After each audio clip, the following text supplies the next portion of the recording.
Hi, I'm Callum from Tyne Valley Motorhomes, and this is a handover of the Autocruise Accent. So as I start the walk round on the driver's side of the vehicle first, the first point you get to is your water filler. So what I would do is I'd go and buy yourself a hose pipe, either one that coils up and retracts, or just a normal hose pipe that hasn't been used for anything other than putting water through it. So just go and buy yourself a new one. With some hose pipe connections, connect the end to the tap with the screw on end and the hose lock end, and put the flat end into the van. So this is where you put the hose into here, and you can fill it until it either overflows, which means you've got a full tank of water, or you can fill it until you look on the control panel and see how much water is in the tank, and then if it's enough for you, you can just turn the water off. Should you be wild camping though and you can't get a hose to the vehicle and you want to bring a bucket to the vehicle of water, this is a point for mains for a pump. So it's a 12-volt pump, and you put it in there,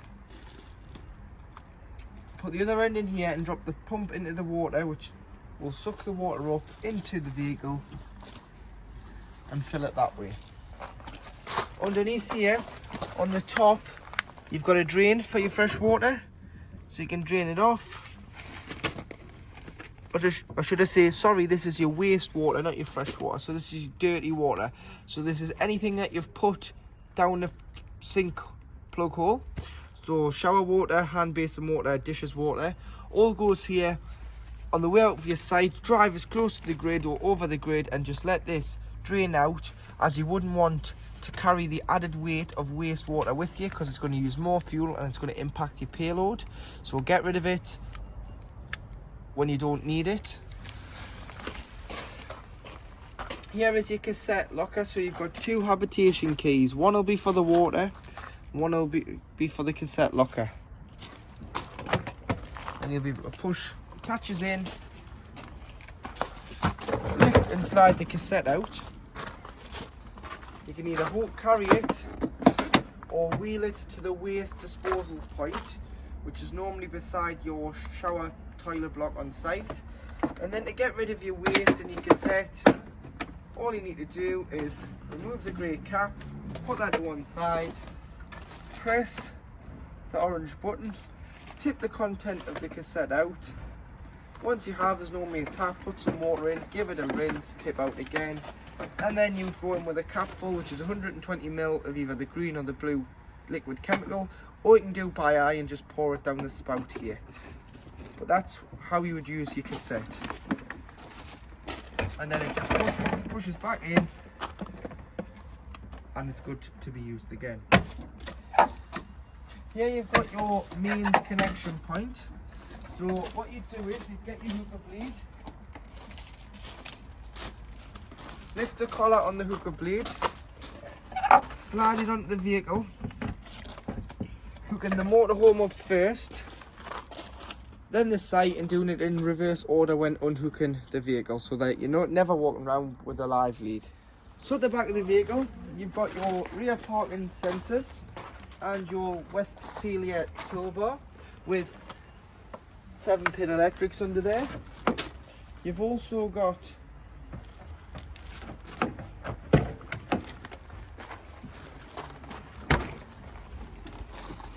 your gas locker. So this is your gas locker. So we'll get a bottle popped on there.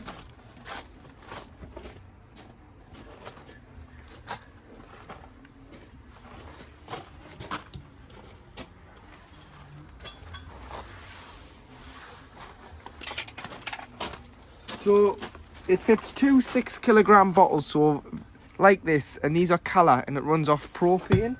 And what you would do is pull the straps out the way so you can strap the bottles in, because it's very important that you have a secure gas bottle in your vehicle and it's not loose. So pop the gas bottle in,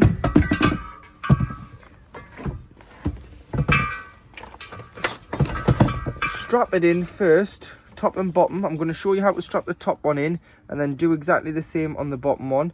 So feed it through here, pull it tight, and then feed it back on itself through the front.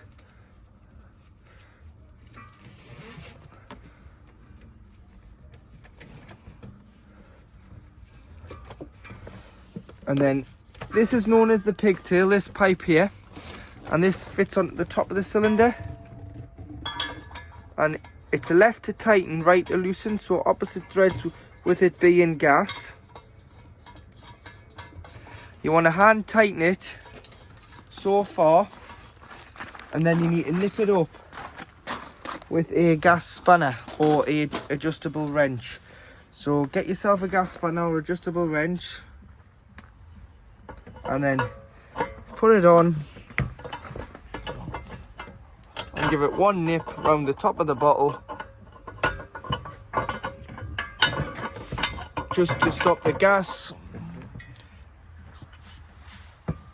from leaking. And then you can turn the cylinder on at the top, and always remember to turn the cylinder off before you travel. And if you're struggling to get gas through once you've turned the bottle on, there is a green button which is your crash regulator, just there at the back here. Press and hold for 3 seconds to allow the gas through. So on the other side, underneath this small compartment, this is a location of your boiler. So your boiler heats the water, and it heats 10 litres of water at any one time. It's very important that in the winter that you drain the water out the boiler when you're not using it, because if not, with the weather getting colder and we're experiencing frost, the water may freeze in the boiler and cause damage which isn't covered by warranty, because it's the user's responsibility to protect it from frost damage. So what you've got to do is you lift this up, and you'll see the water drain out underneath the van. Leave that stood up, open the fresh and the waste on either sides of the vehicle, and then when you come to and open all the taps within the van. When you come to reuse it, shut all the taps within the van, put this back into this position. So from there, knock it down, shut the fresh and the waste, fill the vehicle with water, and prime it through your taps. You've got to turn your pump on, and you've got to prime it. So on the cold it should work straight away. On the hot it'll cough and splutter until you get a pressurized flow of water, and that's just pushing the air through the system into the boiler and filling it. So you're just going to get a lot of air for 3 to 4 minutes until you get a pressurized flow. Once you've done one tap, do them all, but remember, drain it down in the winter, because it's your responsibility to protect it from frost. If not, it can be a costly repair to make. On the passenger side of the vehicle, at the back you've got your vent for your heater and hot water system, so just make sure that's always obstruction free and isn't blocked, because it does let exhaust gases from the boiler out of there. You've got your 2 fridge vents. These have got the covers on now, but what you need to do is when we start experiencing warmer temperatures, so back end of March, start of April, these need to come off, and you just get a screwdriver, turn the 2 bottom bits, lift these off, otherwise the fridge won't work because it can't cool itself down. These are protecting the element of the fridge at the moment from the frost. You've got your awning, which is a full Omnister awning, which will show you on collection how to work your awning. And then you do have your fresh water drain off valve. So when you're winterizing it and you're parking it up and it's going to be cold, just open the valve and allow the fresh water out. But you'd also do that if you've taken on a source of contaminated water, or you're leaving the van for any long period of time. Drain it off so that the water doesn't go stagnant, and in the winter it doesn't freeze, because if it does freeze, plastic tanks, plastic pipes, they're going to burst with it freezing and turning to ice. So just make sure that you drain it off for your safety and the vehicle safety, because otherwise, like I've said, it can be a costly repair. Filling with diesel. The diesel filler is at the passenger door and opens with the main ignition key, so it's a lockable diesel cap. And then in the cab, you've got your tyre pressures on the passenger door. So 4.1 bar on the front, which is 59.3 psi, and 4.5 on the back, which is 65 psi. Underneath the seat, you've got a toolkit, which includes a jackknife brace and a tow knife. So everything you need to change a wheel is in this toolkit. This just pulls off, turn this buckle at the side, and the toolkit will slide out. And then underneath the floor here, this is the location of your engine battery, so it lives underneath the floor, not underneath the bonnet. And your bonnet release is just on this side here.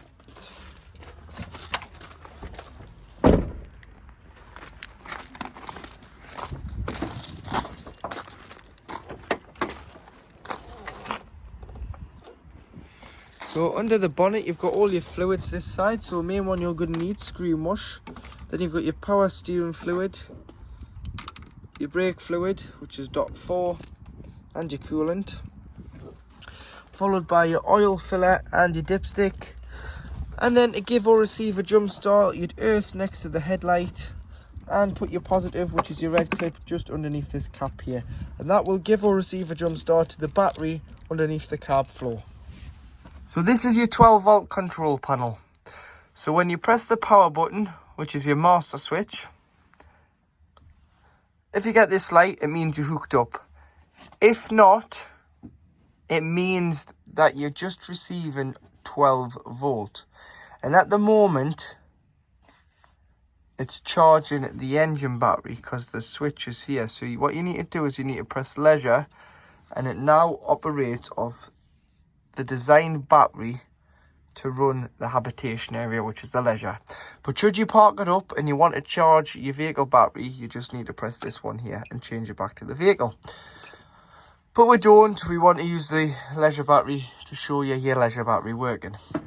So you've got your cabin lights, which are the master switch for all your lights inside the van, then they all are individually switched. You've got your view levels, so you can see the battery levels, you can see the waste level, and you can see your fresh water level.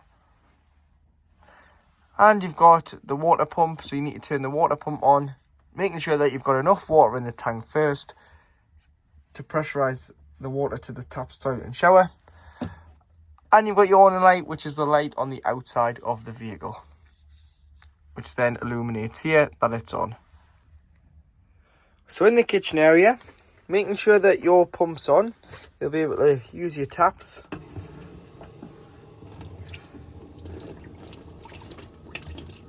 So that water's getting up the temperature there, so your hot water system is working as it should. You've got 2 gas burners with the ignition built in. So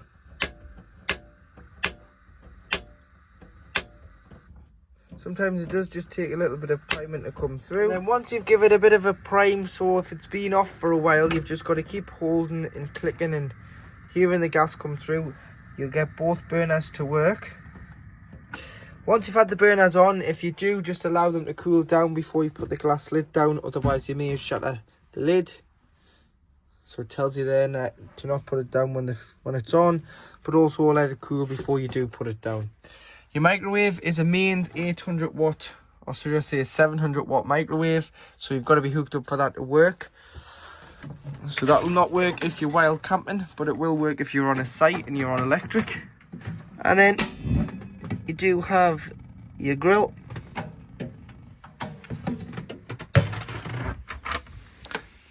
With storage in here.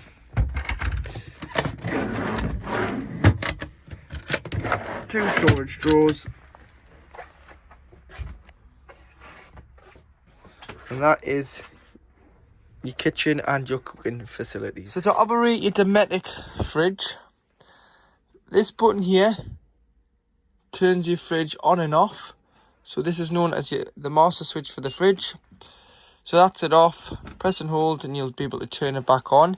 And then you've got 3 sources. So you've got mains 240 volt. So if you were at home and you were pre-chilling the fridge, you'd put it on this one. Or if you are on a site, you'd use the mains because you've paid for your electric. Why waste your gas? So that's mains and it'll act as a household fridge. This one is gas. So if you were wild camping, you'd put it on gas and you'll hear it self-ignite in the back, ticking away until it ignites. That's your gas. And then this one here is your battery setting. Your battery setting will fail because your battery is off the carb battery. It's not off the leisure battery, it's off the carb. So what that does is it acts like a giant cool box. So it's got to be down at temperature first. So if you're moving from one site to another site and you've got shopping in the fridge, or if you've pre-chilled it, put your shopping in the fridge, chilled it at home, you're ready to drive away the next day, the shopping was in the day before, you put on the battery setting and that'll keep it nice and fresh until you arrive on your site, or you arrive while camping and you turn it on to gas. But you've got to be down to temperature first for that to work, and it's a feed off the alternator, not your leisure battery. So the engine must be running for it to work. This is your temperature, so 5 being the coldest, so put on 5 when pre-chilling. Once you put your shopping in, just 3 or 4, as sometimes it can freeze the fridge. And then one thing with the fridge is always leave the door open when you're not using it and it's parked up either in the storage yard or at home, just to stop the air from being trapped with the rubber seal. So beside the light, you can press this in, pull these 2 pins out, and that leaves the door loose so air can circulate in and out of the fridge. So here we have your Truma Combi heating and hot water controls, which are located on the back bed in this model, but all controls are the same. So how you operate these is, so the top one is what you want to heat. So the O is off, the 1 to 5's how hot you want it, so 5's 30, so 3 is about 15-20 degrees. So what you could do is, the top 2 settings are your water, just water alone. So you've got 60 and 40 degrees of heating your water. You've got off, and then you've got a gas flame on its own, which is heating on its own. So if you wanted to heat the vehicle and you had no water in the boiler, you would use this one. And then if you wanted to heat the vehicle and the water at 60 degrees, it would be the bottom one. So you can choose, and then obviously choose your temperature here.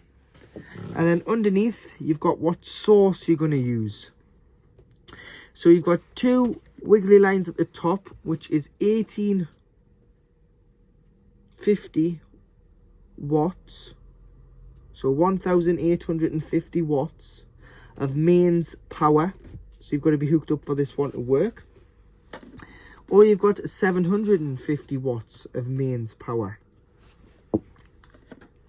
Gas on its own, if you were wild camping, you'd use gas because you would have no electric to heat your water.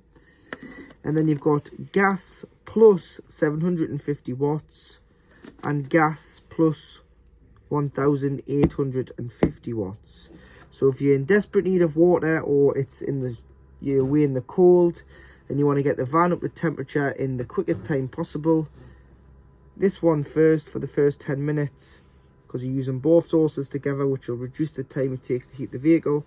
And then once you've got it to up the temperature, turn your gas off and go back to 1850 watts of electric. But you can only use this one on big sites. On smaller CL sites, you may have to use 750, as they limit their electric and it may trip the site or the vehicle.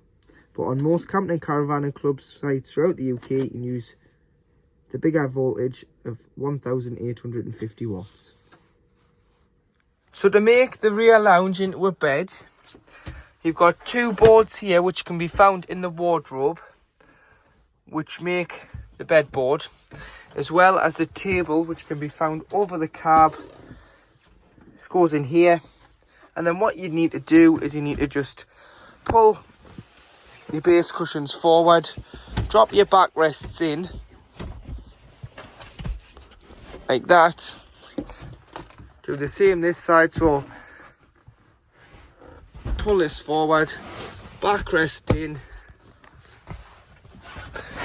like that, and there you have a large double bed at the back of the vehicle. So in your washroom, to operate your toilet, you've got a blue button at the back, which is a fresh water supply from your main tank for your flush. So ensure your pump's on, and you'll be able to press the blue button, which will give you a flush. Always flush the toilet first, and put a small amount of water in before you use the toilet, because it helps lubricate the seal between the top of the toilet and the top of the cassette. So now, before you use it, you want to go to this grey handle, which is known as the blade handle, and slide it away from you, so to the right.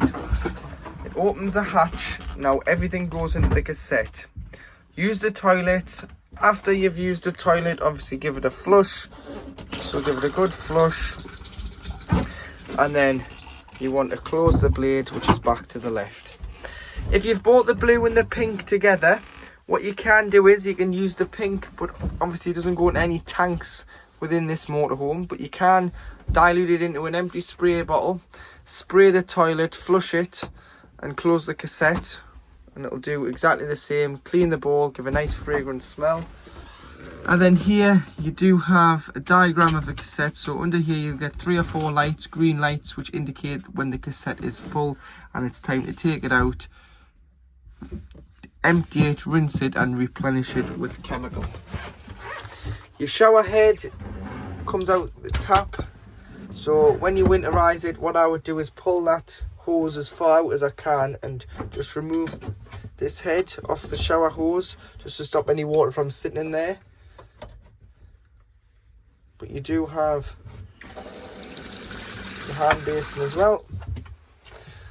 Hooks up there when using it for the shower.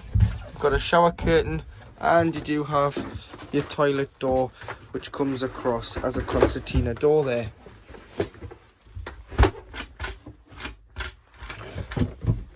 Underneath the mirror you've got some toiletry storage area.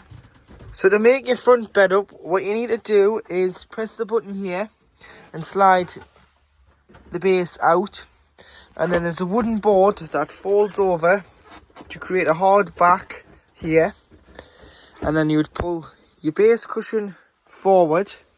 This is your backrest of your seats here, so turn them upside down and put them on the 2 infill cushions with the small infill cushion in the middle, and turn your passenger, or should I say your driver's seat round, and that has formed your bed at the front of the vehicle.